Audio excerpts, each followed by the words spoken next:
25 ಹಾಗೂ 26ನೇ ಕವನ. ಇತ್ತಲಿ ದ್ರೋಣನ ಪಿತನು ಸುರರತ್ತ ಸರಿದನು.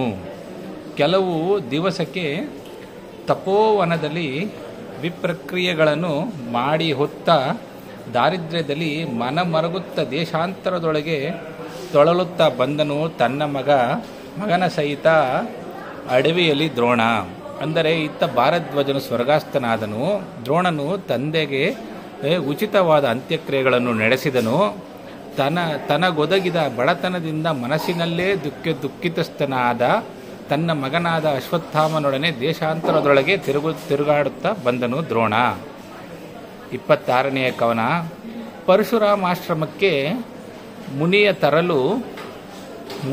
ತರಲು ಭಾರದ್ವಾಜನನು ಸತ್ಕರಿಸಿ ನುಡಿದನು. ಜಮದಗ್ನನು ಮಧುರ ವಚನದಲ್ಲಿ ಧರೆಯ ನಿತ್ತನು ದ್ವಿಜರಿಗೀಯವ ಸರದೊಳು ನಿರ್ಧನನು ನೀನೀ ಪರಮ ಋಷಿ ಯಾತಿಥ್ಯ ಪೂಜೆಗೆ ಭಾಗ್ಯ ನಾನೆಂದ. ಅಂದರೆ ದ್ರೋಣನು ದೇಶಾಂತರದಲ್ಲಿ ತಿರುಗುತ್ತಾ ಪರಶುರಾಮನ ಆಶ್ರಮಕ್ಕೆ ಬಂದನು.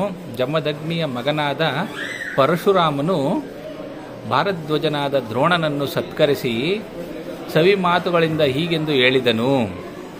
ನಾನು ಬ್ರಾಹ್ಮಣರಿಗೆ ಈ ಭೂಮಿಯನ್ನು ದಾನ ಮಾಡಿಬಿಟ್ಟೆ.